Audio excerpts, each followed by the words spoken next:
చంద్రబాబు నాయుడు పరిపాలనా అధ్యక్షుడు, దాంట్లో రెండో వాళ్ళ అనుమానం లేదు ఎవరికి. అభివృద్ధి కాముకుడు కూడా, అభివృద్ధి కాముకుడు, ఆలోచనలు కూడా మంచివి. మేమిద్దరం మొదటి నుంచి కూడా నేను ఒక తమ్ముడు కానీ సోదరుడు కానీ భావించేవాడిని, అలాగే మాట్లాడుతూ ఉండేవాడిని. మన రాష్ట్రాన్ని బాగు చేసుకోవాల్సిన అవసరం ఎంతో ఉంది. దాంట్లో అందరం కూడా ప్రభుత్వంతో సహకరించాలి, పార్టీలతో నిమిత్తం లేకుండా.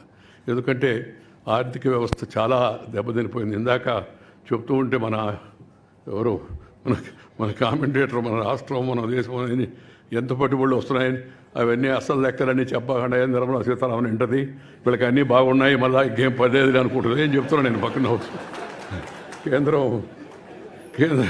కేంద్రం సహాయం తీసుకొని రాష్ట్రానికి తక్షణ అవసరాలు అవుతున్నాయో వాటిని ప్రయారిటైజ్ చేసుకొని రాష్ట్రాన్ని మంచి పదంలో తీసుకెళ్లాలని చెప్పని నేను కోరుకుంటున్నాను. దాంతోపాటు ఒక మంచి పని చెప్పాడు ఆయన నిన్న, మాతృభాషలో విద్యాబోధన జరగాలని. చాలా చాలా సంతోషం.